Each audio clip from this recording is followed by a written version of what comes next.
अगर आप love relationship में और जानना चाहते हैं कि आपका आने वाला हफ्ता कैसा रहेगा तो ये रीडिंग आपके लिए है। इस रीडिंग में हम 6 अक्टूबर से 12 अक्टूबर तक के लिए आपकी लव लाइफ को देखेंगे। लिब्राज आप लोगों के लिए स्पिरिचुअल स्ट्रेंथ का कार्ड कहता है आप दोनों या आप दोनों में से किसी एक को लग सकता है कि थक गए, अब और हिम्मत नहीं है चीज़ों को डील करने की। हो सकता है लिब्राज आपने बहुत पीछे एफर्ट करे और इस वीक आपको ऐसे लग रहा है कि भाई जितने एफर्ट करे या फिर जितना इस रिलेशनशिप को दिया उतना मिल नहीं रहा है। तो कहीं इस तरीके की एनर्जीज रह सकती हैं। और देखिए रिलेशनशिप में कितनी बारी हम ऐसा महसूस करते हैं। पॉज करके फोकस करें कि कैसे इस चीज़ को आप बेहतर कर सकते हैं, क्योंकि ये 9 नंबर का कार्ड है। आप अपनी मंजिल मकसद के बहुत करीब हैं। आप एक भी राइट तरीके से चीज़ों को डील करेंगे तो चीज़ों को बेहतर कर पाएंगे।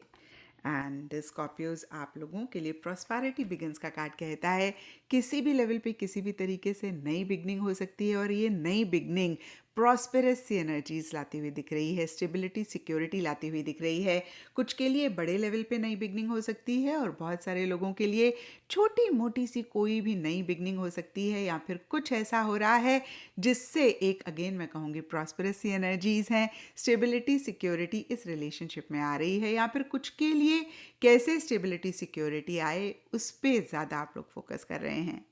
एंड सेजिटेरियस आप लोगों के लिए मेंटल कॉन्फ्लिक्ट का कार्ड कहता है कोई चीज़ आपको मन ही मन परेशान कर सकती है। अब देखिए बहुत सारे चांसेस हैं कि एक्सटर्नल फ्रंट पे कोई बहुत ऐसे ख़राब चीज़ नहीं है, आपका मन बहुत कुछ क्रिएट कर रहा है या फिर किसी चीज़ को लेकर कॉन्फ्लिक्ट है। आप डिसाइड नहीं कर पा रहे हैं, आप चूज़ नहीं कर पा रहे हैं। हाँ कहते हैं तो लगता है ना बेहतर है, ना कहते हैं तो लगता है हाँ बेहतर है।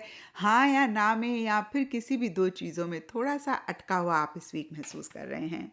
एंड कैप्रिकॉन्स आप लोगों के लिए पेशेंस का कार्ड कहता है जो भी आप अपनी लव लाइफ से अपने पार्टनर से चाह रहे हैं इस वीक, उसके लिए थोड़ा सा आपको ज़्यादा सब्र करना पड़ेगा।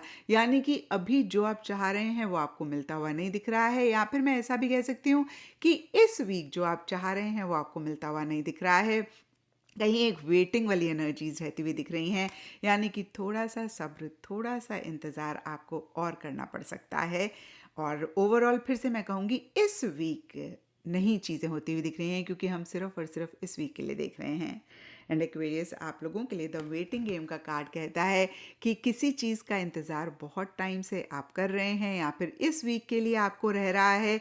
यानी कि ऐसा भी हो सकता है आप उम्मीद कर रहे हैं कि जिस चीज़ का इंतज़ार आप कर रहे थे इस वीक आपको मिल जाएगा, लेकिन ये कार्ड कहता है थोड़ा सा इंतज़ार और करना पड़ेगा। इस वीक जो आप चाहते हैं या फिर जिसका इंतज़ार कर रहे हैं वो नहीं होता हुआ दिख रहा है।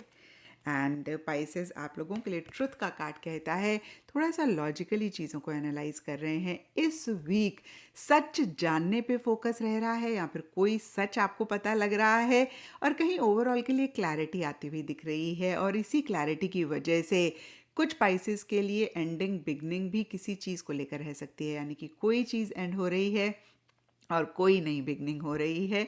ओवरऑल ये वीक ठीक ठाक रहता हुआ दिख रहा है, ना तो बहुत कुछ ग्रेट हो रहा है और ना ही कुछ खराब होता हुआ दिख रहा है।